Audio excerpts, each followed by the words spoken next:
Bago tayo magpatuloy mga brothers on the wheels, huwag niyo pong kalimutan mag-subscribe sa aking YouTube channel at i-click ang notification bell para ma-notify kayo sa mga bago kong episode. At i-like niyo na rin po ang aking Facebook page para ma-update kayo pagdating sa motorsiklo.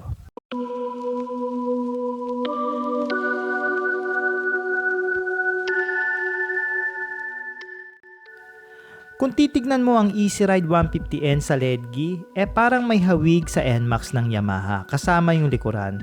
Then pagdating sa harapan, siya ay naka-twin headlight. Sabi ng iba parang PCX ng Honda. Pero parang malayo naman. At syempre kung anong meron sa features ng mga trending scooter ngayon sa atin, meron din halos ang Easy Ride 150N kahit mababa lang ang presyo nito. As we can see sa lighting instrument pa lang naka-LED na ito, so wala na tayong pag-uusapan dyan. Complete digital na rin ang gauge panel kasama ang anti-tip lock, basic switches sa handlebars pagdating sa scooter, and small compartment para sa mga gadget natin.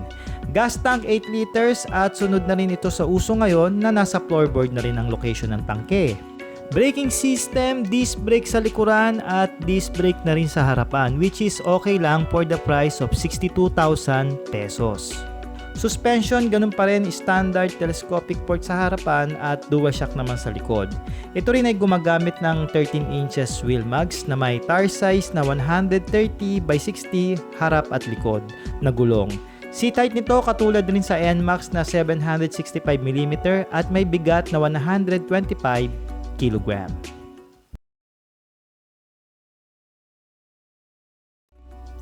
Nang nakausap ko dito sa amin ng mga taga Motorstar, sabi nila gumamit raw ito ng GY6 engine, which is gamit rin ng Rusi pagdating sa mga scooter nila. Pero sa Motorstar, naka 150cc na may max power na 5.6 kW at 7,500 RPM.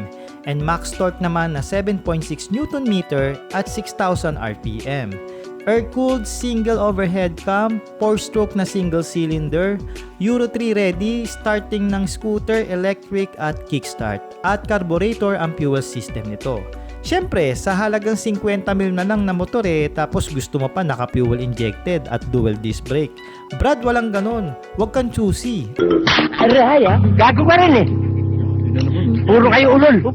Ang aim ng Motorstar dito maabot ng masa at ng karamihan. Kaya sa masiselan dyan, chupi-chupi muna kayo. Sa mga magko-comment dyan ng how much at saan available, mag-load naman kayo para mapanood nyo naman ang ating vlog episode. Huwag puro asa sa mga comment. Hahampasin kita, ha? Medyo matatagalan pa raw ang distribution ng scooter sabi ng mga taga Motorstar dahil sa pandemic na kinaharap natin ngayon or yung new normal na tinatawag natin. At hindi pumayag ang Motorstar Olongapo branch na i-vlog ang mga motorsiklo nila para i-promote.